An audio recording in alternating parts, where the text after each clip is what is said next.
নাই, হাঁটতে পারতেছেন না। চিন্তা হলো রাস্তায় বের হয়ে চলে যাই, কোন সাহাবীর সঙ্গে যদি দেখা হয়, কারোর সঙ্গে যদি আমার দেখা হয়, আমি বলবো ভাই আমার পেটে বড় খিদা, আমাকে খাবার দাও। হঠাৎ করে হযরতে আবু হুরায়রা তাকায়া দেখেন রাস্তা দিয়ে হযরতে ওমর ফারুক আসতেছেন। সালাম দিলেন। চিন্তা করলেন ওমর ফারুক যেহেতু আসতেছেন, আমার মন বলতেছে আমি যদি ওমর ফারুককে সালাম দেই, উনি আমার ব্যথাটা বুঝবেন, আমার কষ্টটা বুঝবেন। আমি খাবার খাইনি, আমার চেহারার দিকে তাকালে হযরত ওমর বুঝবেন আমি ব্যথা পাচ্ছি, কষ্ট পাচ্ছি। হযরত ওমর আসলেন, আবু হুরায়রা সালাম দিলেন। সালাম দেওয়ার পরে হযরত ওমর ভালো জিজ্ঞাসা করে চলে গেলেন। আবু হুরায়রা যে খাবার নাই কিছুই জানতে চাইলেন না। আবু হুরায়রা চিন্তা করলেন আহারে, না কে হয়তো মরে যাব, ওমরও আমাকে জিজ্ঞাসা করলো না খাইলাম কিনা। কিছুক্ষণ পরে রাস্তা দিয়ে হযরত সিদ্দিক আকবর যেতে লাগলেন। হযরত আবু হুরায়রা চিন্তা করলেন সিদ্দিক আকবরকে রাসূল পাক বলেছেন আরহাম উম্মতি বি উম্মতি আবু বকর, আমার আবু বকর তো ঠান্ডা দিলের মানুষ, নরম দিলের মানুষ, সালাম দিলে হয়তো আবু বকর আমাকে খাবারের ব্যবস্থা করে দিবে। হযরতে আবু বকরকে হযরতে আবু হুরায়রা সালাম দিলেন।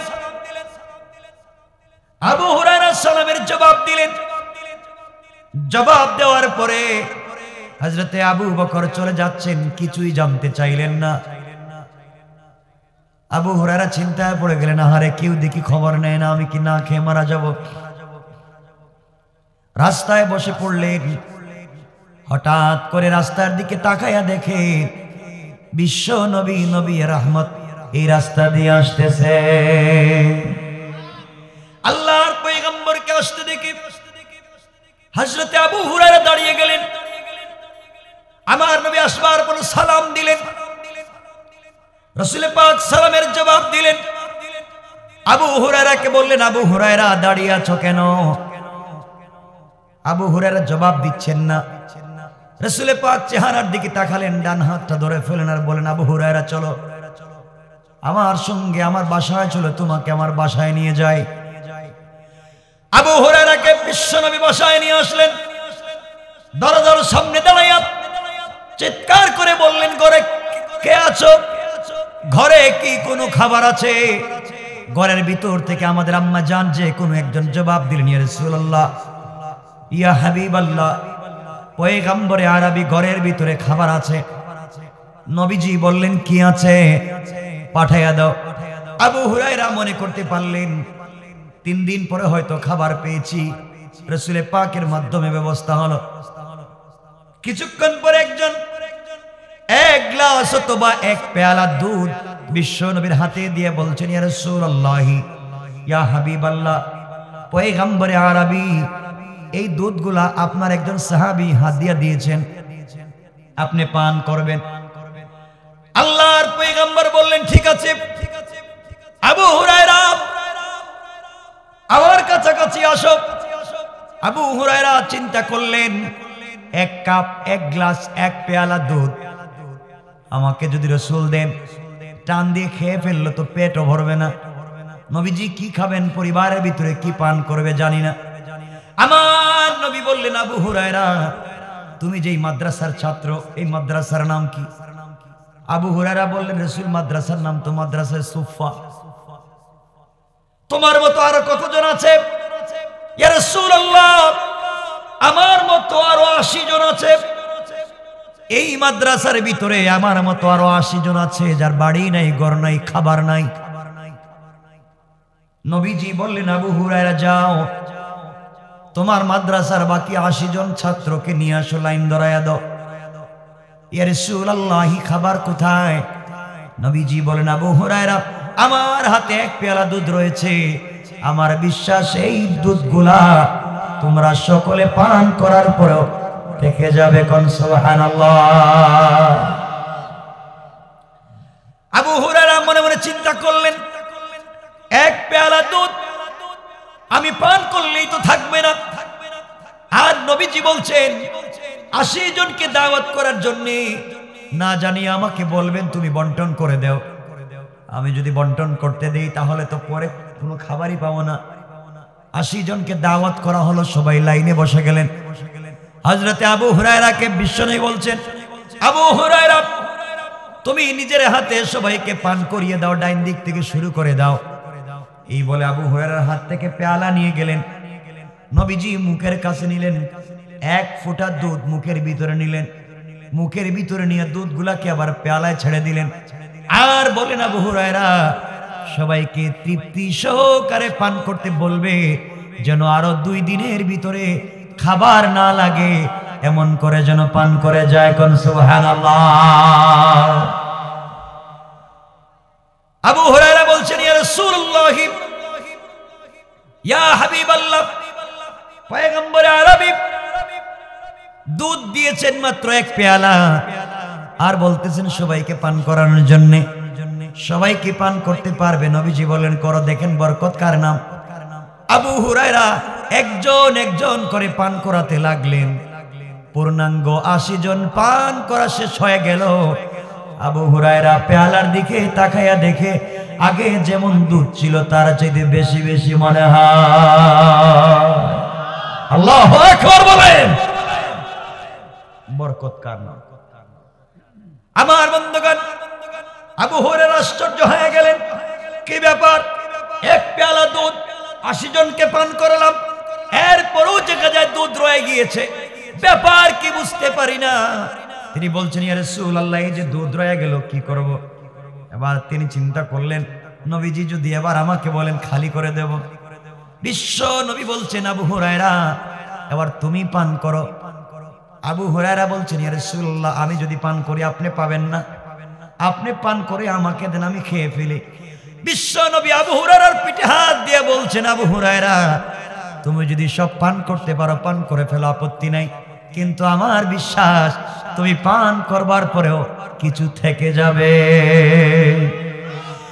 আবু হুরায়রা বসে গেলেন, বিসমিল্লাহ বলে পান করতে লাগলেন। আবু হুরায়রা নিজে হাদিস বর্ণনা করেন, দারাকুতনির হাদিস। তিনি বলেন, আমি পান করতে লাগলাম, দীর্ঘক্ষণ পর্যন্ত পান করি, নবীজির চেহারার দিকে তাকাই, পেয়ালার দিকে তাকাই, যত পান করি পেট ভরে, কিন্তু দুধ কমে না। সুবহানাল্লাহ বললেন। এত পান করতে করতে মনে হয় আমার আঙ্গুল দিয়ে গলার ভিতরে দুধ নাগাল পাওয়া যাবে। এতটুকুন পান করে নবীজির কাছে বলছি, ইয়া রাসূলুল্লাহ বেয়াদবি মাফ করবেন, আর পান করতে পারবো না। নবীজি বলেন, আবু হুরায়রা তাকায়া দাও কতটুকুন কমলো। আবু হুরায়রা বলছেন, ইয়া রাসূলুল্লাহ, আপনি বলতেছেন কতটুকুন কমছে, আমি তাকায়া দেখি 80 জন আর আমি 81 জন পান করলাম। তাকায়া দেখি এখনো দুধের জায়গায় দুধ তো ঠিক মতো জায়গায় আছে। আল্লাহু আকবার। এই জন্য আমার মুসলমান বন্ধুগণ, কথাগুলা দিল দিয়ে শুনেন, এই রাসূলকে ভালোবাসেন, রাসূলকে চিনেন। দুনিয়ার জমিনে কার মুহে পড়েছেন মনে রাখবেন। আজকে আপনি যে সন্তানের জন্য সারা জিন্দেগি প্রবাসে কাটান, সন্তানদেরকে এডুকেটেড করার জন্য, পড়ালেখা করাবার জন্য কষ্ট করেন, কিয়ামতের দিন নির্ঘাত কসম আল্লাহ পাকের জাতের, সন্তান আপনাকে পরিচয় দিবে না। যে স্ত্রীর অর্নামেন্টস জুয়েলারির জন্য আপনি সারাদিন কাটাইয়া দেন, স্ত্রীও তার পরিচয় দিবে না। কিয়ামতের দিন মা বাপ পরিচয় দিবে না, পীর তার মুরিদকে পরিচয় দিবে না, ওলি তার নিচের কাউকে পরিচয় দিবে না। এক কথায় কেউ কারো পরিচয় যেই দিন দিবে না, আল্লাহ রাসূল ওই দিনের বর্ণনা দিয়েছেন। হাদিসে কুদসিতে আল্লাহ পাক বলেছেন, কিয়ামতের দিন এমন ভয়ানক হবে, কেউ কারো পরিচয় দিবে না, কেউ কারো চেহারার দিকে তাকাবে না, কেউ কারো খবর নিতে চাইবে না। এমন কি পয়গম্বররা পর্যন্ত, পয়গম্বর মুসার মতো পয়গম্বর আল্লাহর আরশে আজিমের পিলার ধরে ধরে কাঁদতে থাকবেন। আল্লাহর আরশে আজিমের পিলার ধরে চিৎকার করে বলবেন, আল্লাহ আল্লাহুম্মা লা আসআলুকাল ইয়াওমা উম্মতি ওয়ালা আবি ওয়ালা উম্মি ওয়ালা আখি, আসআলুকাল ইয়াওমা নাফসি নাফসি আয় আল্লাহ তাআলা, আজকের দিনে তোমার কাছে উম্মত চাই না, মা বাপ কিছুই চাই না, আজকের দিনে তুমি আমাকে বাঁচাও। এমন একদিন তৈরি হবে, ওই দিন কেউ কাউকে বাঁচাতে পারবে না, কেউ কাউকে সহযোগিতা করতে পারবে না। যুবক বন্ধুগণ, তোমাদেরকে কি ইনফরমেশন দিতে চাই, দিল দিয়ে শোনো, কয়েক মিনিটের কথা। এই দুনিয়ার জমিনে তোমরাও প্রেম করো, ভালোবাসা করো, যার সাথে প্রেম করো সারা রাত দিন ঘুমাও না, রাত দিন টেলিফোনে কথা বলো। বাইরে তুমি ধোঁকায় পড়ে আছো, যার সাথে প্রেম করেছো, যার জন্য পড়ালেখা বাদ দিয়েছো, যার জন্য মা বাবার সঙ্গে খারাপ ব্যবহার করে যাচ্ছ, তুমি জানো না ওই মেয়েটা ঘুম থেকে উঠার পরে তোমার চাইতে সুন্দর, তোমার চাইতে টাকাওয়ালা আরেকটা ছেলেকে যদি পায়, তোমাকে ভুলে যেতে তার 1 মিনিটও লাগবে না। ঠিক কিনা বলেন? তোমাকে ভুলে যাবে। যুবক, তুমি যার সাথে প্রেম করে রাত্রে ঘুমাও না, সারা রাত্র জেগে থাকো, কথা শেষ হয় না, রাত শেষ হয়ে যায়। যুবক, আমিও প্রেমিক, তুমিও প্রেমিক, তুমি ভুল জায়গায় প্রেম করেছো। তোমার প্রেমিকা একদিন রাত্রে বলবে, শুনছো দোস্ত, বয়ফ্রেন্ডকে বলবে, শোনো আজকে তোমার সাথে কথা বলতে পারবো না, আমার বড় বোন আসছে, তার সাথে রাত্রে থাকা লাগবে, টেলিফোনে কথা বললে ধরা পড়বো, তোমার আউট করে হয়তো আরেকজনের সঙ্গে রাত্রে কথা বলতে। কথা বলেন না কেন? আমিও প্রেমিক, আমিও প্রেম করি, আমি যার সাথে প্রেম করি, আমার বন্ধু বলেছে দুনিয়ায় তোকে ভুলে যাব না, আখিরাতে ভুলে যাব না, যতক্ষণ আমি তোকে জান্নাতে না নিব আমি ভুলে যাব না। আল্লাহু আকবার বল। আমরাও প্রেম করি, আমরা যার সাথে প্রেম করি, আমাদের রব তো প্রেমিক। রব বলছেন আমিও প্রেম করে ঘুমাই না, রব বলছেন লা তাখুযুহু সিনাতুম ওয়ালা নাওম, আমিও তো ঘুমাই না, তোদের প্রেমে পাগল। দুনিয়া বানাইছি কোন তো ফায়াকুন, আসমানকে বলছি হয়ে যা, হয়ে গেছে, জমিনকে বলছি হয়ে যা, হয়ে গেছে, আরশ কুরসি লৌহা কলম হয়ে যা, হয়ে গেছে। গোলাম তোকে এভাবে বানাই নাই, তোকে বানাইছি আমার নিজের হাত দিয়ে, তোকে হাত দিয়ে বানাইছি, তুই কেমনে আমাকে ভুলে যাস? শোনো মুসলমান, এই জন্য মাঝে মাঝে মাঝে মাঝে আমার রাসূলের সঙ্গে আল্লাহ কথা বলতেন, মাঝে মাঝে নবীজিকে ডাক দিয়ে বলতেন, ইয়া আইয়ুহাল মুদাসসির, ইয়া আইয়ুহাল মুজাম্মিল, কুম ফানজির, ওয়া রাব্বাকা ফাকাব্বির, ওয়া সিয়াবাকা ফাতাহির, ও চাদরওয়ালা চাদর খুলো, কম্বলওয়ালা কম্বলের নিচ থেকে বের হও, খাদিজাকে ঘুম পড়াইয়া দাও, তোমার সঙ্গে আমার প্রেম, তুমি খাদিজার কম্বলের নিচে, আমি আরশে আজিমে ভাল লাগে না। বন্ধু উঠো, ওদেরকে ঘুম পড়াও, ঘুম থেকে উঠো, সিজদায় পড়ে আমি রবকে ডাক দাও, আরশে আজিমে থাকবো না, তোমার দরজায় দাঁড়াইয়া যাইব। রব তো তার নাম, সে রবকে ভুলে বসে রয়েছে, সে রবের কথা আপনাদের মনে থাকে। শোনো শোনো, রব কার নাম? আল্লাহ বলছেন গোলাম। গোলাম যখন গোটা জিন্দেগির গুনার বুঝা মাথায় নিয়ে, গোটা জিন্দেগি গুনায় ভরে ফেলছে, আসমান জমিন ভরে ফেলছে গুনায়, আল্লাহ বলছেন গোলাম সবাই তোকে দরওয়াজা বন্ধ করে দিতে পারে, রব বলেছি দরওয়াজা বন্ধ না, গুনাহ করেছো আমার কাছে চাও, কথা দিলাম সব মাফ করে দেব। মা এই রব আছেন, কথা বলেন আছেন? রবের কাছে মাফ চাইতে পারি না। আপনাদের কষ্ট হচ্ছে বুঝতেছে, তারা শুনেন না, আমি বুঝি এগুলা, সারা রাত্রে আছে, ওটাতেই দেরি হয়ে গেছে।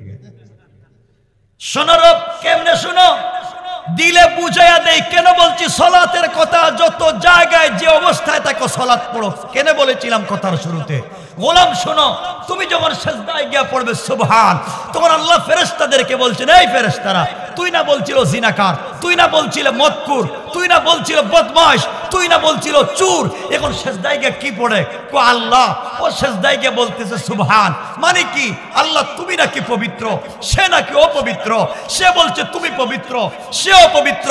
আল্লাহ বলছেন মনে রাখো তোমরা, সাক্ষী থাকো সাব্বাহতানি, অবশ্যই আমি পবিত্র। আর গোলাম সিজদায় গিয়ে আমাকে পবিত্র বলবার কারণে সাব্বাহতুকা, গোলাম দুনিয়ায় বানালাম পবিত্র, আর মরার পরে বিনা হিসাবে দিলাম জান্নাতুল ফিরদাউস। গোলাম যখন সিজদায় গিয়ে পড়ে আলা, ফেরেশতাদেরকে আল্লাহ বলছেন কি রে, তুই না বলছিল শয়তান, তুই না বলছিল খারাপ লোক, তুই না বলছিল সিনেমা দেখে, এখন কি বলছে? কো আল্লাহ, ও মতো মাটিতে পড়ে বলতেছে আলা, মানে কি আল্লাহ তুমি নাকি বড়, সে নাকি ছোট, তুমি নাকি মুনিব, সে নাকি গোলাম। আল্লাহ বলছেন যা, ও বলছে আমি বড়, অবশ্যই আলাইতানি, আমি বড়। গোলাম আমাকে স্বীকৃতি দেওয়ার কারণে আমিও বললাম আলাইতুকা, গোলাম দুনিয়াও বানালাম বড়, আর আখিরাতে তোর জন্য বিনা হিসাবে জান্নাতের ফয়সালা। তার নাম তো রব। কেমনে বুঝাই সেই রবের কথা? সেই রব বলতেছেন হযরতে জাকারিয়াকে, জাকারিয়া আমার অনুগ্রহের কথা মনে করো, আমি রবকে। কথা কি বুঝতেছেন আমার? আমি সেই জাকারিয়ার রবের কথাই শিখাইতেছি। যে জাকারিয়াকে রব বলছেন, যিকরু রাহমাতি রাব্বিকা আবদাহু জাকারিয়া, জাকারিয়া স্মরণ করো আমার অনুগ্রহের কথা। যে অনুগ্রহ দিলেন সেই রবকে, রবকে শোনো। রব বলছেন গোলাম শোন, গোলাম শোন, আমি এমন রব, তোর নাকি টাকা লাগবে, তোর নাকি পয়সা লাগবে, একটা ফ্যাক্টরি লাগবে, আমেরিকার স্পন্সর লাগবে, কানাডায় যাওয়ার টাকা লাগবে, ভিজিটে লন্ডনে যাওয়ার জন্য সুযোগ পাচ্ছ না। গোলাম তোরে নাকি মানুষ সমালোচনা করে, মনের ভিতরে নাকি মাকসাদ পুরা হয় না, কারো কাছে বলার দরকার নাই। আয় হাইয়া আলাল ফালাহ, আয় কল্যাণের দিকে, আয় মসজিদে আমার ঘরে আয়। কথা দিলাম, কথা দিলাম, যা চাইবে তার চাইতে 1000 গুণ দেওয়ার ওয়াদা দিলাম। সুবহানাল্লাহ পড়েন। রব কেমনে দেয়? যিকরু রাহমাতি রাব্বিকা আবদাহু জাকারিয়া। এই জাকারিয়ার রবের অনুগ্রহের কথা স্মরণ করিয়ে দিচ্ছি। এরপরের কথা তো রয়ে গেল, এখন ছোট্ট করে একটা কথা বলে দিই। এই রবকে যদি স্মরণ রাখতে পারেন, অনুগ্রহের কথা, রব কোথায় নিয়ে যেতে পারেন চাইছিলাম বুঝাতে আপনাদেরকে, কিন্তু সময়ের অভাব হয়ে যাচ্ছে। ফজরের নামাজ কে পড়বো? আমার জানা আছে এটা। কিয়ামতের দিন কইবেন হুজুর, হুজুরি ওয়াজ করেছে তো নামাজ পড়তে পারি না। ঠিক আছে না? একটু হাত উঠায় দেখান কার কার কষ্ট হচ্ছে। চালাক হয়ে গেছে একবারে চালাক। শোনো, আমি শুধু এই জায়গায় আছি যিকরু রাহমাতি। আমার ইচ্ছা ছিল পরের আয়াতের আলোচনাটা আরো মজার। যিকরু রাহমাতি রাব্বিকা আবদাহু জাকারিয়া। আল্লাহ বলছেন আপনার পালনকর্তার অনুগ্রহের বিবরণগুলো মনে রাখো। এরপরে যে বলছেন, যখন জাকারিয়া এই কথা শুনে আল্লাহকে ডাক দিয়েছেন, ইদ নাদা রাব্বাহু নিদাআন খাফিয়া, পালনকর্তাকে যখন আহ্বান করেছিলেন, পালনকর্তা কি জবাব দিচ্ছিলেন, এ কথাটা তো কি যে মজা। আল্লাহকে ডাক দিলেন, আল্লাহ বলছেন কি ও জাকারিয়া, হঠাৎ করে আমাকে ডাকতেছো কেন? কি হইলো তোমার? বলছেন আল্লাহ আমি গেছিলাম তো এক জায়গায়। কই গেছিলাম? আল্লাহ আমি গেছিলাম তো মারিয়ামের বাড়িতে। কি হয়েছে এখানে, কি দেখছো? আল্লাহ মারিয়ামকে ইমরানের স্ত্রী কত চায়াটাই আনলেন, আর এই মারিয়াম রে বাইতুল মুকাদ্দাসের খাদেম বানাইলেন, মহিলারে বানাইলেন বাইতুল মুকাদ্দাসের খাদেম। মানুষ হাদিয়া দে, তুফা দে, গিফট দে, দোয়া নে। হেই মারিয়াম কাজ করছে। কি করছে কাজ? আল্লাহ মারিয়াম তো প্রেগনেন্ট। মানে কি? আল্লাহ জানেন না আপনি? আল্লাহ নাকি জানেন না। সুবহানাল্লাহ বলছেন না? আল্লাহ আপনি জানেন না? মারিয়াম আল্লাহর কাছে ইমরানের স্ত্রী চাইছিলেন একটা ছেলে, বাইতুল মুকাদ্দাসের খাদেম বানাবেন। আল্লাহ দিয়েছিলেন মহিলা, তার নাম মারিয়াম, বানাইছিলেন বাইতুল মুকাদ্দাসের খাদেম। মসজিদ ঝাড়ু দিত, খেদমত করত, মানুষ হাদিয়া তুফা দিত, একটা ঘরও বানাইয়া দিয়েছিলেন। কাম তো করছে, এবং তার পেটে বাচ্চা, বিয়েও করেন। আল্লাহ বলেন কি ও জাকারিয়া, এটা কি বললা তুমি? আল্লাহ ঠিকই তো দেখাইছি। এরপরে কি হইতেছে এখন? আল্লাহ এরে জিগাইলাম এটা কেমনে কি? হে কইতেছে তার পেটে যে বাচ্চা, হের নাম নাকি ঈসা। নামও জানে? জানে তো। আর কি বলছে? আল্লাহ আর কি বলছে জানেন এই আয়াতগুলোর অর্থ? আল্লাহ এরপরে বলছে তার বাচ্চা নাকি জন্ম নিলেই কথা বলবে। আর খুলে না সূরা আলী ইমরান, দেখায় দিই 40 থেকে 35 থেকে 42 নম্বর আয়াতের কথা। কথা বলবে কোন দিন? আল্লাহ জন্ম নিয়ে নাকি কথা বলবে। আর জন্ম নিয়ে যে ভাষায় কথা বলবে, জোয়ান বয়সে একই ভাষায় কথা বলবে। মানে মারিয়াম বুঝাতে চাইছে তার বাচ্চা নাকি ছোটবেলায় জ্ঞান বুদ্ধিতে ভরপুর থাকবে। কি বলো জাকারিয়া এগুলো? বেচারির বিয়ে শাদী হইল না, বাচ্চাও হইব, বাচ্চার নামও জানে, বাচ্চা কি করবে তাও জানে। আল্লাহ শেষ না। আর কি? আল্লাহ বলছে তার ছেলে নাকি তাওরাত এবং ইনজিলের শিক্ষক হবে। এটা কি বললা তুমি? আরো বলছে তো। আর কি বলছে?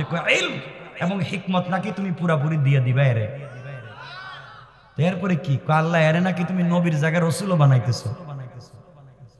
এত কিছুই আমারে বলছে। আল্লাহ বলেন তোমার টার্গেটটা কি? আল্লাহ ও তো যা বলছে আমার মনে হইতেছে ওর কাছে কোনো খবর আছে।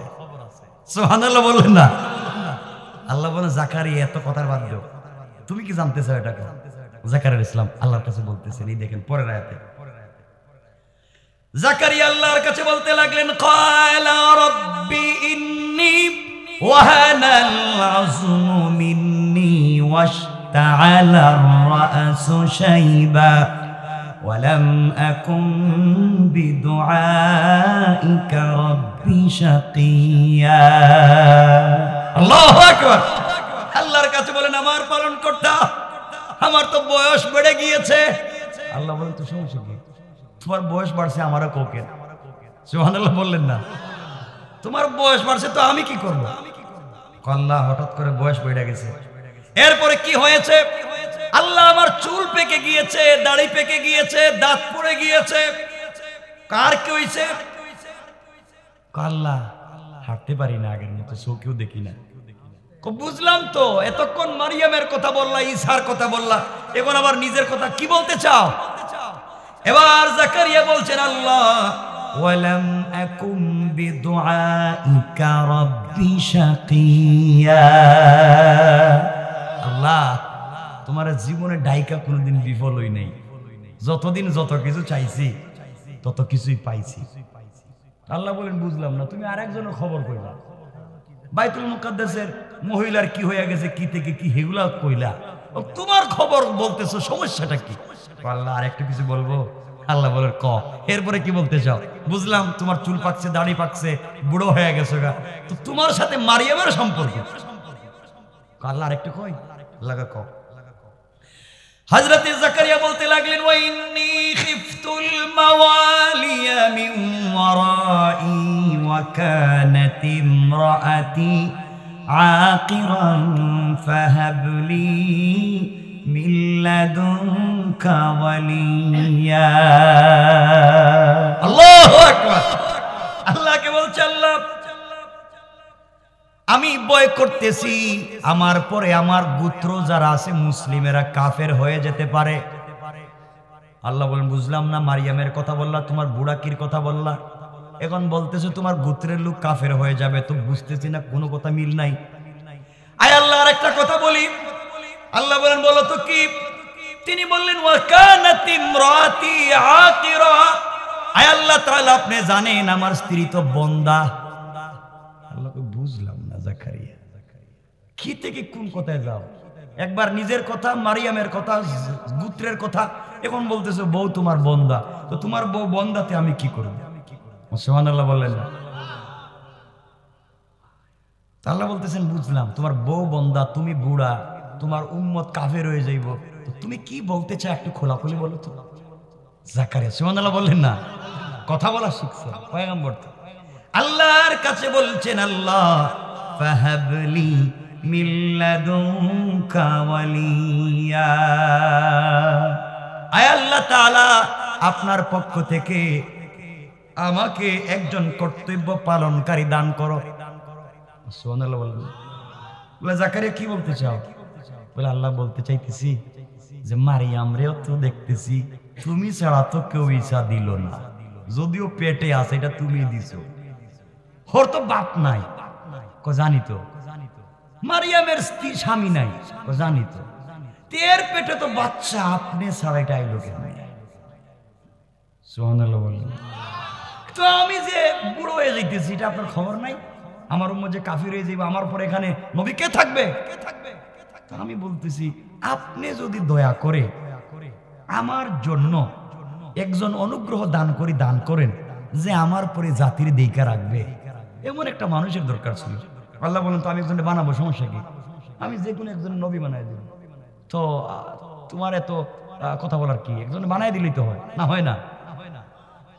ঈসারে বানাইলাম, মুসারে বানাইছি, তোমারে বানাইছি, বহুতরে বানাইছি, এভাবে একজনে বানাই দিব। তো তুমি কি বলতে চাও? আল্লাহ আরেকটু বলবো। আল্লাহ বলেন বলে হযরত জাকারিয়া বললেন, ইয়ারিসুনি ওয়া ইয়ারিসু মিন আলি ইয়াকুব ওয়াজআলহু রাব্বি রাদিয়া। আল্লাহু আকবার। আয় আল্লাহ তাআলা, আমি চাই যারে আপনি দিবেন হে ইয়াকুবের বংশধর থেকে হোক। তুমি কোন বংশের? আল্লাহ, আমিও তো ইয়াকুবের বংশের। সুবহানাল্লাহ বললেন না? তুমি ভিতরে ভিতরে কি বলতে চাও? আল্লাহ বলতে চাইতেছি কি, যে আপনি যদি আমার স্থলাভিষিক্ত জাকারিয়ার বংশধর থেকে কাউরে দেন, তাইলে একটা সন্তোষজনক পর্যায়ে পৌঁছায়। সুবহানাল্লাহ বলেন না? আল্লাহ বলেন, জাকারিয়া বুঝলাম, তাইলে তুমি কি বলতে চাইতেছো? আল্লাহ বলছেন, জাকারিয়া বুঝছি, তুমি কি বাচ্চা টাচ্চা চাইতেছো? আল্লাহ না না না। সুবহানাল্লাহ বললেন না? না না। তাহলে এতক্ষণ কি বলছো? ভিতরে ভিতরে তো বাচ্চা চাও। না না আল্লাহ, আমি কেমনে বাচ্চা চাইবো? আমার কি কিছু আছে নাকি? সুবহানাল্লাহ বলেন না? আমার কিছু আছে নাকি? আমি তো বুড়ো হয়ে গেছি, আমার বউ বন্দা, তাইলে কি আমি আরেকটা বিয়ে করবো? আল্লাহ কয়, ঠিক আছে, সব বুঝছি তোমার চালাকি, তুমি সিস্টেমে ঘুরে ঘুরাইয়া আমার কাছে বাচ্চাই চাও। আবার মারিয়ামের বাচ্চার নাম জাকারিয়া, ঈসা রাখছি, এটাও তুমি আমার বলতে চাইতেছো আমি কত মায়া মহব্বত করি। আবার তোমার বানাইছি বুড়া, তোমার বউরে বানাইছি বন্দা, তোমার একটা বাচ্চা নাই, এগুলোই বলতে চাও তো? আল্লাহ বলতে চাই না, যদি আপনি চান। সুবহানাল্লাহ বললেন না? কোরআনকে থিসিস করেন, অ্যানালাইজ করেন, দেখেন কি বলেন আল্লাহ। এখন কি বলছেন দেখেন। আল্লাহ বলছেন সব চালাকি বুঝছি, এবার শুনো কি বলতে চাই। আল্লাহ রাব্বুল ইজ্জত ওয়াল জালাল বলছেন, ইয়া জাকারিয়া ইন্না নুবাশশিরুকা বিগুলামিন ইসমুহু ইয়াহইয়া। আল্লাহু আকবার। আল্লাহ রাব্বুল ইজ্জত ওয়াল জালাল বললেন, ও জাকারিয়া, আমি তোমাকে একজন পুত্র সন্তানের সুসংবাদ দিচ্ছি। তুমি মনে করেছো মারিয়ামকে আমি পুত্র সন্তান দিচ্ছি, আবার তোমাকে যদি পুত্র না দিয়ে রাগ করতে পারো, তুমি বুড়াও, আবার তোমার স্ত্রী বন্ধাও, আমি আল্লাহ ওয়াদা দিলাম তোমাকেও আমি আল্লাহ একটা পুত্র সন্তান দান করব। কোন সুবহানাল্লাহ। আমি আল্লাহ রাব্বুল ইজ্জত ওয়াল জালাল তার নাম এমন একটা নাম রেখে দিয়েছি, যেই নাম ইতিপূর্বে পৃথিবীর কারো নাম নাই। আল্লাহু আকবার। দেখেন, যার সাথে যার বন্ধুত্ব, আল্লাহ বলতেছেন, জাকারিয়া বুঝছিও তো, অনুনয় বিনয় করে বলতেছে একটা ছেলের কথা, ছেলে দিমু, নাম আমি রাখলাম। মারিয়ামের ছেলের নাম আমি রাখছি, তোমার ছেলের নাম আমি রাখবো। বিশেষত্ব হলো মারিয়ামের ছেলের নাম যা রাখছি ঈসা, এটা বহুত মানুষের নাম আছে, আর তোমার ছেলের নাম যেটা রাখছি এটা দুনিয়া এখনো কেউ রাখে নাই। খুশি করতেছে। সুবহানাল্লাহ বললেন না? নবীরে আল্লাহ খুশি করতেছে, এমন নাম রাখতেছি। এখন জাকারিয়া আলাইহিস সালাম আল্লাহর কাছে কি বলবেন? কিছু বলা লাগবে না? এবার জাকারিয়া আলাইহিস সালাতু ওয়াস সালাম আল্লাহ রাব্বুল ইজ্জত ওয়াল জালালকে বলছেন, আর আল্লাহ রাব্বুল ইজ্জত ওয়াল জালাল জাকারিয়াকে বলছেন, জাকারিয়া শোনো, আমি তোমাকে বলতেছি, ক্বালা কাযালিকা ক্বালা রাব্বুকা হুয়া আলাইয়া হাইয়িনু ওয়া ক্বাদ খালাকতুকা মিন ক্বাবলু ওয়া লাম তাকু শাইআ। আল্লাহ রাব্বুল ইজ্জত ওয়াল জালালকে বললেন, তুমি চিন্তা করতেছো কেমনে হবে? আমি বললাম এমনে হবে। সুবহানাল্লাহ বললেন। মানে জাকারিয়া আল্লাহরে বলতেছেন কেমনে হইব? আমি যে বুড়া, আমার বউ যে বন্দা, কেমনে হইব? আল্লাহরে জিজ্ঞান। আল্লাহ কয় এমনি হইব। সুবহানাল্লাহ বলেন না? আল্লাহ বলছেন কাযালিকা, মানে এমনি হইব। সুন্দর করে বলছেন। হযরত জাকারিয়া হাসতেছে। আল্লাহ বলছেন, জাকারিয়া হাসতেছো কেন? তুমি কি বুঝে বোঝো না? এটা তোমার পালন কর্তার কাছে সহজ। বলে আল্লাহ কেমনে সহজ? কত আদমরে কেমনে বানাইছি? আল্লাহ তো ঠিকই তো আছে। এই কথা বলে হযরত জাকারিয়া আল্লাহর কদমে সিজদায় পড়ে গেলেন। বলেন সুবহানাল্লাহ। ও জাকারিয়া, তুমিও তো ছিলে না, তোমারও তো আমি দিছি। আল্লাহ বলছেন মিন কাবলু ওয়া লাম তাকু শাইআ, তুমিও তো কিচ্ছু ছিলে না, তোমারও তো আমি দিছি, তোমার ছেলের এইভাবে দিব। এখন জাকারিয়া বলতেছেন, আল্লাহ এত কিছু বলতেছেন, বাচ্চার নামটা কইয়া দেন। বউর সাথে দেখা সাক্ষাৎ নাই, কথা চলতেছে আল্লাহর সাথে, আর জাকারিয়া আল্লাহরে বলতেছে বাচ্চার নামটা কইয়া দেন। সুবহানাল্লাহ বললেন না? তাকে কম সম্পর্কে সম্ভব না বেশি সম্পর্কে? তো জাকারিয়ার সাথে আল্লাহর যে সম্পর্ক আপনার আমার সাথে এটা আছে, নাই কেন? নাই কেন? নাই কেন? আমার আপনার সাথে জাকারিয়া, ঈসা, মুসার চাইতে তো আল্লাহর সাথে বেশি সম্পর্ক হওয়ার কথা, ঠিক কিনা বলেন? এত ওয়াজ নসিহত কোরআনের রাইকা আমরা যাই শয়তানি করতে। কেমনে বললাম? এই যে কথার নাম লতা, সাড়ে হয়েছে 12টা। হযরতে মুসা আলাইহিস সালাম যেদিন তুর পাহাড়ে গেছিলেন আল্লাহর সাথে কথা বলতে, কোন জায়গায় গেছিলেন? আল্লাহর কাছে গিয়ে বলছেন, আল্লাহ একটা কথা জিগাই। তো নবীর এভাবেই কথা বলতেন আল্লাহর সাথে। কি জিজ্ঞাসা করবা কও?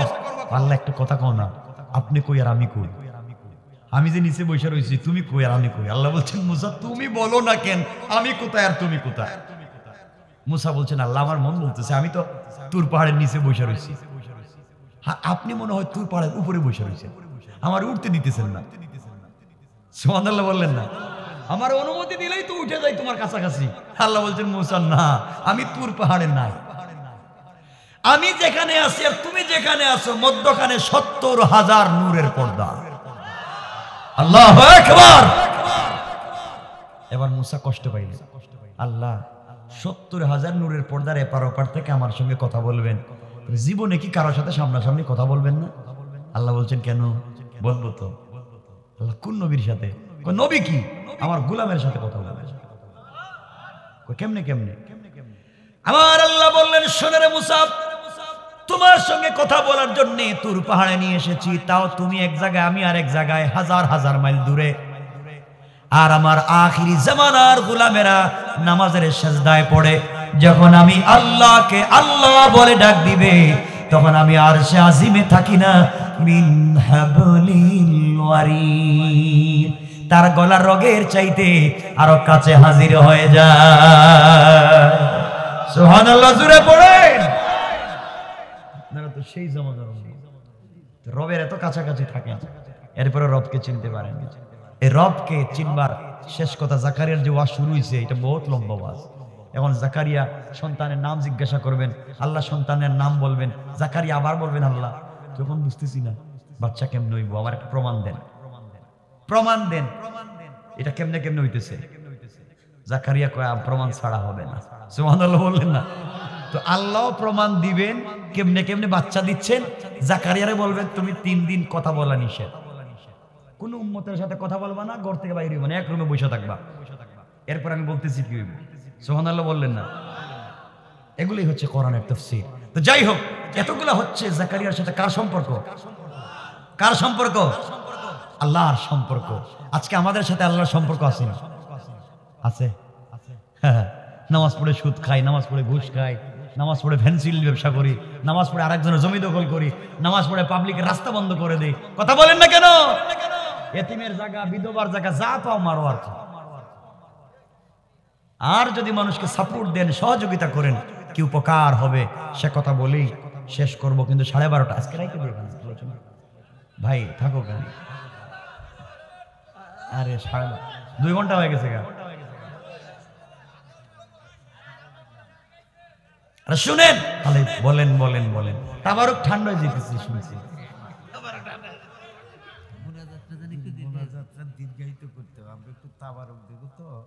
হ্যাঁ দেখছেন, তাবারুক ঠান্ডা হয়ে যাবে। আমার বন্ধুগণ, তাহলে শুনো কি বলতে চাই। এই আয়াতের ব্যাখ্যায় কিতাবের নাম মনে রাখবেন, তারিখে ইবনে জারির তাবারিতে লিখেন, আর আল্লামা জুলফিকার নকশবন্দি খুতুবাতে জুলফিকার নকশবন্দিতে নিয়ে এসেছেন। আমার মুসলমান বন্ধুগণ, এই দুনিয়ার জমিনে একজন নামাজি যুবক ছিল, যার নাম ছিল রবি ইবনে সুলাইমান। রবি ইবনে সুলাইমান বন্ধুদের সঙ্গে আড্ডা দিতেন, বন্ধু বান্ধবদেরকে নিয়ে ঘোরাঘুরি করতেন, যেভাবে আপনি আমি করি, কথাগুলো দিল দিয়ে শোনেন। রবি ইবনে সুলাইমান তার বন্ধুদেরকে বলছেন, বন্ধুগণ শোনো, প্রত্যেক বছর টাকা জমা করে আমরা বিনোদন করি, বিভিন্ন জায়গায় ঘুরতে যাই। এই বছর আমরা টাকা জমা করে হজ্জে চলে যাব, চলো যাই, আল্লাহর দরবারে যাই, কান্নাকাটি করবো, আল্লাহর কাছে চাইবো, আল্লাহ মনে হয় ভালো বানাইয়া দিবে। যুবক তোমাদের মতো একটা যুবকের নাম বলছি রবি ইবনে সুলাইমান, আর কিছু না। যুবক শুনো, তোমাদের মতো একটা যুবক শুধুমাত্র আল্লাহর সঙ্গে একটা সম্পর্ক করে কি হয়েছে দেখো। রবি ইবনে সুলাইমান রাহমাতুল্লাহি আলাইহি বন্ধুদের সঙ্গে পরামর্শ করলেন, বন্ধুরা শোনো রে, এবার টাকা জমা করে আমরা চলে যাই, সবাই মিলে হজ করতে যাই। বন্ধুগণ মিলে 1 বছরে টাকা জমা করলেন। তুমি আমি টাকা জমা করে বিনোদন করতে কক্সেস বাজার যাই, সেন্ট মার্টিন যাই, ঘুরতে যাই, সিঙ্গাপুর, হংকং, থাইল্যান্ড ঘুরতে যাই। গার্লফ্রেন্ড বয়ফ্রেন্ডকে নিয়ে ঘুরতে যাও, টাকা থাকলে হংকং ব্যাংকক গিয়ে ঘোরাও। শয়তানিগুলা বাদ দাও, এই টাকা নিয়ে তুমি উমরা করতে যাও। বাইরে উমরা করতে কি মজা, উমরায় গেলে কি স্বাদ, যারা গিয়েছে তারাই বলতে পারবে। আর রমজানে যদি কেউ উমরায় চলে গিয়া ওখানে ইতিকাফে লিপ্ত হয়ে যায়, আল্লাহ রাসূল বলেছেন রমজানের একটা উমরা পূর্ণাঙ্গ একটা হজের সওয়াবের মতো হয়ে যায়। আমার বন্ধুগণ, রবি ইবনে সুলাইমান বলছেন, বন্ধুগণ শুনো, টাকা জমা করে বহুত বিনোদন করছি, এইবার আমরা হজ্জে চলে যাব। 10-12 জন বন্ধু মিলে টাকা জমা করছে, হজ্জের সময় চলে আসছে। এলাকার মানুষের ধারে ধারে ঘুরতেছেন আর বলতেছেন আমাদের জন্য দোয়া করবেন, আমরা হজ্জে চলে যাই। মানুষ বলতেছেন আমাদের সালামটা মদিনায় পৌঁছায়া দিও। কথাগুলো বলে রমজানুল মুবারকে রবি ইবনে সুলাইমান তার বন্ধুদেরকে নিয়ে হজ্জের উদ্দেশ্যে শুধু উদ্দেশ্য করলেন, নিয়ত করলেন ভালো কাজের। বুঝাতে চাই কি দেখো, মানুষকে সহযোগিতা করলে কি হয় দেখো। ঘর থেকে বের হয়ে গেলেন সফরের জন্য, হজ্জের জন্য রমজানুল মুবারকে। দীর্ঘ কয়েকদিন সফর করবার পরে সাথীরা ক্লান্ত হয়ে গেলেন। সফরের ভিতরে মনে করলেন বিশ্রাম নেওয়া দরকার। এই চিন্তা করে রবি ইবনে সুলাইমানের সহপাঠীরা সবাই মিলে একটা গাছের গোড়ায় বিশ্রাম নিতে লাগলেন। বিশ্রাম যখন নিতে লাগলেন, রবি ইবনে সুলাইমান 2 রাকাত সালাতুল হাজত আদায় করলেন। আল্লাহর কাছে ডাক দিয়া বলছেন, আল্লাহ তাআলা, জীবনে অপরাধ করেছি, অন্যায় করেছি, সব কিছু রেখে দিয়ে তোমার পুতের প্রতীক হয়ে গিয়েছি। আয় আল্লাহ তাআলা, তোমার ঘর জিয়ারতের জন্য যাই। আয় আল্লাহ, কখন জানি মালাকুল মউত পৌঁছে যায় জানি না, তোমার ঘর জিয়ারত না করাইয়া আমাদের কাউকে কবরে দিও না। আমার বন্ধুগণ, এক পর্যায়ে সন্ধ্যার পরে, মাগরিবের পরে রবি ইবনে সুলাইমান নদীর পারে হাঁটতে লাগলেন। চরের মধ্যে হাঁটতেছেন, দীর্ঘ পথ হাঁটতে হাঁটতে হঠাৎ করে তাকায়া দেখেন হাতের মধ্যে মোজা, পায়ের মধ্যে মোজা, কালো বুরকায় আবৃত একটা মহিলা আস্তে আস্তে করে হেঁটে হেঁটে সামনের দিকে যায়। রবি ইবনে সুলাইমান চিন্তা করলেন কি ব্যাপার। সন্ধ্যার পরে অন্ধকার সময় বুরকাওয়ালা একটা মহিলা রাস্তা দিয়ে হেঁটে যায় কেন? এই চিন্তা করে তিনি সামনের দিকে যেতে লাগলেন। কিছু দূর যাওয়ার পরে দেখেন নদীর পারে একটা মরা গাধা পড়ে আছে, ফুলে গিয়েছে, মরা গাধা পড়ে আছে। এই মেয়েটা মরা গাধার কাছে গিয়া নিজের ব্যাগের ভিতর থেকে ছুরি এনে, তরবারি এনে, চাকু এনে মরা গাধার শরীর থেকে গোশতগুলাকে কেটে কেটে বস্তার ভিতরে ঢুকাচ্ছে। রবি ইবনে সুলাইমান জওয়ান মানুষ খেপে গেলেন। নির্ঘাত এই মেয়েটা হারাম ব্যবসায়ী, হয়তো কোন হোটেল মালিকের সঙ্গে তার সম্পর্ক আছে, আর এই হারাম গোশতগুলা নিয়ে মুসলমানদেরকে খাওয়াচ্ছে। আর না হয় এই মেয়েটা কোন গোশত বিক্রেতার সঙ্গে সম্পর্ক, মরা গাদার গোশত বিক্রি করে খাওয়াচ্ছে, মুসলমানদেরকে হারাম গোশত খাওয়ানোর চেষ্টা করে যাচ্ছে। আমার মুসলমান ভাইরা এক পর্যায়ে তিনি চিন্তায় পড়ে গেলেন, মেয়েটা কোন দস্যু হবে, ডাকাত হবে, লুণ্ঠনকারী হবে, অন্যায়কারী হবে, কোন গোয়েন্দা হবে, মুসলমানদের চরিত্র নষ্ট করার কোন পরিকল্পনা হবে, বুরকা আছে, মুজা আছে, সব আছে। আবার মরা গাদার গোশত কেটে বস্তায় ভরে নিয়ে বাজারে যদি বিক্রি করে, মুসলমানদের ঈমান নষ্ট করবার জন্য হয়তো হারাম খাওয়াচ্ছে। তিনি চিন্তা করলেন ওই মহিলার পিছনে পিছনে যাব, দেখি কোথায় যায়। মহিলা গোশতগুলোকে বস্তার ভিতরে ঢুকাইয়া সামনের দিকে যায়। রবি ইবনে সুলাইমান তিনিও পিছনে পিছনে যেতে লাগলেন। কিছু দূর যাওয়ার পরে রবি ইবনে সুলাইমান দেখেন মেয়েটা মরুভূমির এক প্রান্তরে জীর্ণ শীর্ণ একটা কুটুরি, জীর্ণ শীর্ণ একটা তাঁবুর ভিতরে ঢুকে পড়েছে।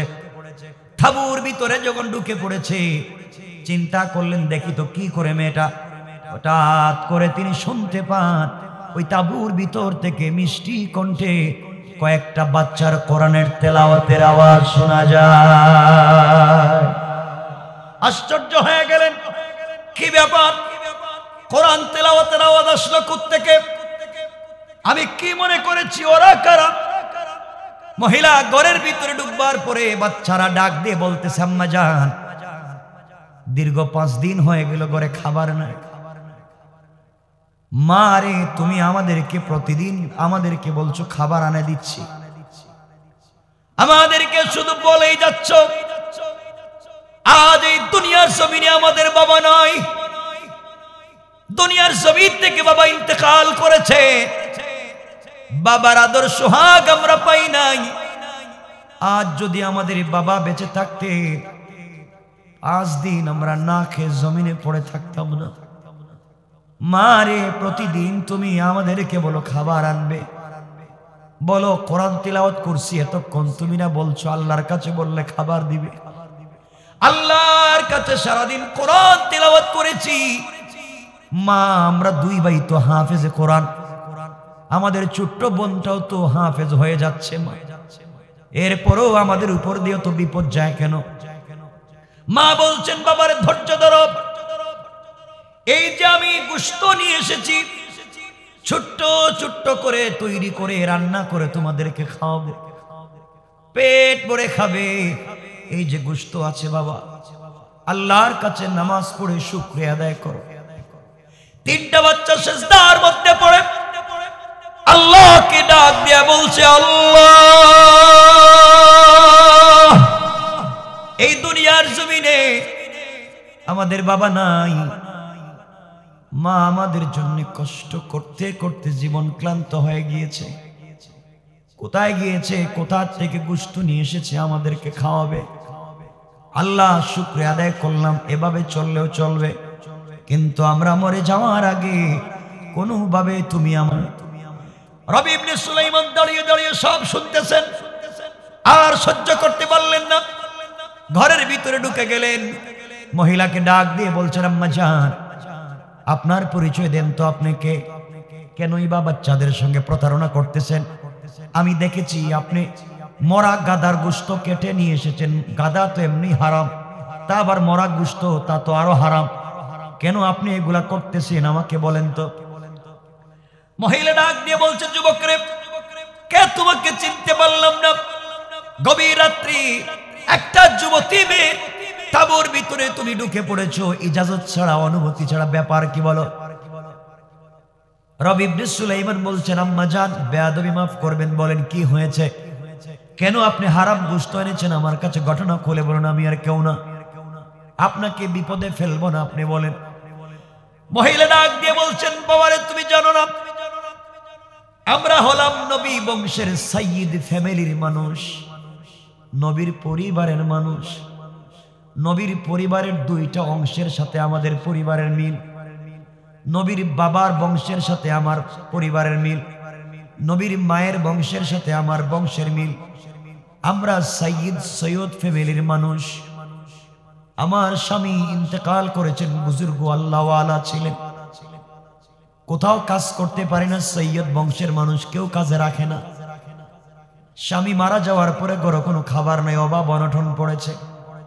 গ্রাম থেকে চলে এসেছি, মরুভূমিতে ঘর বানিয়েছি, বাদশার দরবারও যাইতে পারি না, যদি পর্দা লঙ্ঘন হয়ে যায়। যুবতী হওয়ার কারণে মানুষের বাড়িতে কাজেও যেতে পারি না। কোন সময় কোন অঘটন হয়ে যায় তা তো চিন্তায় থাকি। এই জন্য বাচ্চাগুলোকে নিয়ে বড় কষ্টে আছি। আজ 5 দিন হয়ে গিয়েছে, বাচ্চাগুলোর কষ্ট বরদাস্ত হয় না। এই জন্য আমি এই মুহূর্তে মরা গাদার গোশত কেটে এনে আজ-জরুরাতু তাতাকাদ্দারু বিকদরিজ জরুরাত, যতটুকুন ফতোয়ার মূলনীতি হলো, যতটুকুন জরুরত ততটুকুন হালাল। আজ-জরুরাতু তাবিহুল মাহজুরাত, জরুরতের সময় হারামকেও হালাল বানানো যায়। ফতোয়ার দুটা মূলনীতি বলে দিলাম। মেয়েটা বলতেছে, বাবারে এই মুহূর্তে আমরা কি করব? জরুরত, মরে যাব বেঁচে যাবার জন্য, হারাম গোশত এনেছি, আর কি করব? রবি ইবনে সুলাইমান বলছেন, আম্মা জান আপনি খাবার রাখেন, এই খাবার আপনি প্লেটে দিবেন না, গোশত রান্না করবেন না, 10 থেকে আধা ঘন্টা ওয়েট করেন, 10 মিনিট থেকে আধা ঘন্টা ওয়েট করেন, আমি আসছি। এই কথা বলে রবি ইবনে সুলাইমান ঘর থেকে বের হলেন, তাবু থেকে বের হলেন, চিৎকার করে চোখের পানি ছেড়ে কান্না করে বলতে লাগলেন, আল্লাহ তাআলা, হজ করে লাভ কি? হজ করে কি লাভ হবে? এই টাকা খরচ করে হজ্জে গিয়ে কি লাভ হবে যদি আমার প্রতিবেশী না খেয়ে মারা যায়? হজ্জে গিয়ে কি লাভ হবে যদি নবী বংশের একটা ফ্যামিলিতে হারাম খেতে হয়? বাইরে এই চিন্তা তোমার আমার পরিবারে গ্রামে নিয়ে আসা দরকার। আমি আজকে 10টা তরকারি দিয়ে খাবার খাই, আমার পাশের ঘরের লোকের তো একটাও তরকারি নাই। আমি রমজানের সময় ইফতার করে 5টা আইটেম 20টা আইটেম দিয়া, সেহরি খাই 25টা খাবার দিয়া, আমার পাশের ঘরের লোক তো পানি দিয়া ইফতার করে সেহরি খায়, তুমি খবর নিলা না? তোমার নামাজ নিয়ে জান্নাতে যাওয়া যাবে না। এই আদর্শ রাসূলের না, এই আদর্শ ইসলামের না। রবি ইবনে সুলাইমান তাবুতে আসলেন, সকল টাকাগুলা নিলেন, বাজারে পৌঁছে গেলেন, অর্ধেক টাকা খরচ করে তিনি কিছু খাবার কিনলেন, রুটি কিনলেন, আটা কিনলেন, ময়দা কিনলেন, হালাল গোশত কিনলেন। অর্ধ টাকা তিনি নিলেন, দৌড়তে লাগলেন মহিলার বাড়ির দিকে। তাবুর কাছে গিয়ে বললেন, আম্মা জান এই খাবারগুলো আপনি নেন, রমজানুল মুবারক চলতেছে, সেহরি এবং ইফতার করবেন এই খাবারগুলা দিয়া, যতদিন যায় আপনি যাওয়াবেন, কিছু টাকা দিলাম, 2-4 মাস আপনি চলতে পারবেন, আমার জন্য দোয়া করবেন। আমার পরিচয়ে জানবার দরকার নাই, আমি একজন অসহায় বিধবা এতিম বাচ্চাদেরকে সহযোগিতা করলাম, নবী বংশের একটা মহিলাকে সহযোগিতা করলাম। সুযোগ পাইলে, আমার কথা মনে পড়লে আল্লাহর দরবারে একটু দোয়া করে দিয়েন, বলেন সুবহানাল্লাহ। আমার বন্ধুগণ, এক পর্যায়ে রবি ইবনে সুলাইমান বন্ধুদের কাছে ফিরে এসে বললেন, বন্ধুরা তোমরা সবাই হজ্জে চলে যাও, আমি রবি ইবনে সুলাইমান যেতে পারবো না, আমি বাড়িতে ব্যাক করলাম। কেন, কি হয়েছে? ভাইরে দুর্ঘটনা ঘটে গিয়েছে, আমাকে গ্রামে যাওয়া লাগবে, তোমরা চলে যাও, হজ থেকে আসলে তোমাদের সঙ্গে আমার দেখা হবে, কথা হবে, আমার মাফ করে দিও। আর হজ্জে যাওয়ার পরে আমার প্রতি নিমক হারাম বেয়াদবের সালামটা রাসূলের রওজায় পাঠায়া দিও। এই কথা বলে রবি ইবনে সুলাইমান ব্যাক করে চলে আসবে। বন্ধুরা বলতেছে, রবি ইবনে সুলাইমান তুমি আমাদেরকে উদ্বুদ্ধ করলে, ইনভাইট করে তুমি আমাদেরকে উদ্বুদ্ধ করলে হজ্জে যাওয়ার জন্য, এখন আমরা যাব, তুমি যাবে না? না আমি যাব না, তোমরা চলে যাও। সংক্ষেপ কথা, এক পর্যায়ে রবি ইবনে সুলাইমান বাড়িতে ব্যাক করলেন, সবাই হজ্জে চলে গিয়েছে। এদিকে গ্রামের মানুষ সবাই মিলে রবি ইবনে সুলাইমানকে দিকে হাসে, কি রে রবি, টাকা পয়সা নিয়ে হজ্জে গেলে, আমাদের সালামের লিস্টি নিয়ে গেলে, এখন দেখি তুই আবার গ্রামে ফিরে আসলি, লজ্জায় কারো কাছে কিছু বলতে পারেন না।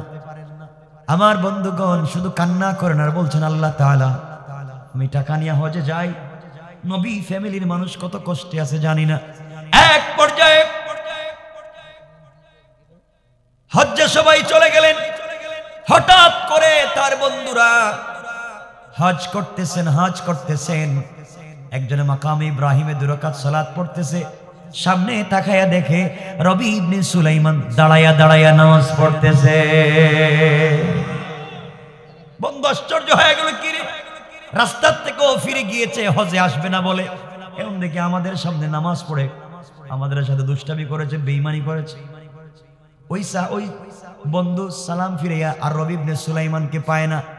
আরেকজন যখন তওয়াফ করতেছে হঠাৎ করে তাকায়া দেখে রবি ইবনে সুলাইমান তার সামনেও তওয়াফ করতেছে। আশ্চর্য ব্যাপার, আমাদের সঙ্গ থেকে আলাদা হয়ে গেল, আবার হজ করতেছে, তওয়াফ করতেছে। ব্যাপার কি?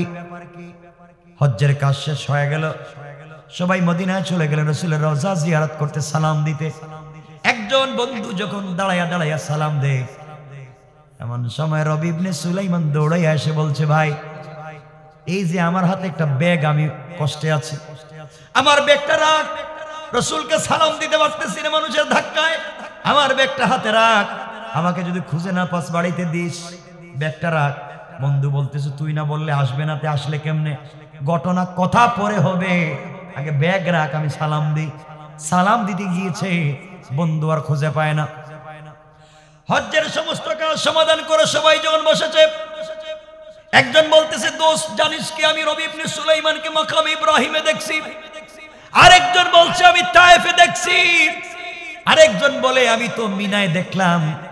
আরেকজন বলে, আমি জামারাতে দেখলাম। আরেকজন বলে, আমি মুজদালিফায় দেখেছি। একজন বলে এখানে, একজন বলে আর এখানে, আরেকজন পিছন থেকে বলে, ভাই রে, রাসূলের রওজা জিয়ারতের সময় যে আমার সাথে দেখা হয়েছে, ব্যাগ দিয়ে গেছে। সুবহানাল্লাহ বললেন। সবকিছু করছে আমাদের সাথে, কিন্তু আমাদের সাথে যায় নাই। বেঈমানি করেছে, বন্ধু হইয়া গাদ্দারি করলো, রাস্তার থেকে ব্যাক করলো, আবার আমাদের আগে আইলো। যাই গ্রামে যাই, ওর সাথে সম্পর্ক রাখবো না, বেঈমানি করলো কেন? সবাই যখন গ্রামে চলে এসেছে, হজ করে আসার পরে রবি ইবনে সুলাইমানকে বলছে, সুলাইমান, রবি ইবনে সুলাইমান রে, তুই যে আমাদের সঙ্গে তো মিথ্যার আশ্রয় নিয়ে প্রতারণা করবে বুঝতে পারি নাই, তুই কেমনি কাজ করলে? কি করলাম? তুই না হজে গেলে। একজন বলতেছে, আমি তোকে এখানে দেখলাম। আরেকজন বলতেছে, আমি তোরে মিনায় দেখলাম। বলে, ভাই তোদের পায়ে ধরে, আমি গ্রামে ছিলাম, পাবলিকে জিগাও। আমি এতদিন গ্রামে ছিলাম, আমার বাড়িতে জিগাও, বউ বাচ্চা সবাইরে জিগাও, আমি তো গ্রামে ছিলাম। সবাই সবাইরে জিজ্ঞাসা করে, রবি ইবনে সুলাইমান কোথায় ছিল? বাড়িতেই তো ছিল। সবাই আশ্চর্য ব্যাপার, বাড়িতে যদি ছিল দেখলাম কারে? একজন কয়, হেই তুই যদি বাড়িতে ব্যাগ দিছে কে? সুবহানাল্লাহ বলবেন। তুই না আমার কাছে ব্যাগ দিলে, মাফ করে, ব্যাগই জীবনে দেখি নাই। সুবহানাল্লাহ বলেন। আল্লাহর দিকে ফিরে যান, আল্লাহর দিকে ফিরে আসেন। আল্লাহ বলছেন, ওয়াল্লাযীনা ইয়াকুলুনা রাব্বানা সরিফ আন্না আযাব জাহান্নাম ইন্না আযাবাহা কানা গারামা। সাকারাত শুরু হয়ে যাওয়ার আগে, গারগারা শুরু হয়ে যাওয়ার আগে তুমি যদি তওবা করে আত্মশুদ্ধি করে চলতে পারো, আল্লাহ বলছেন, ইন্নাহা সাআত মুস্তাকাররাও ওয়া মুকামা।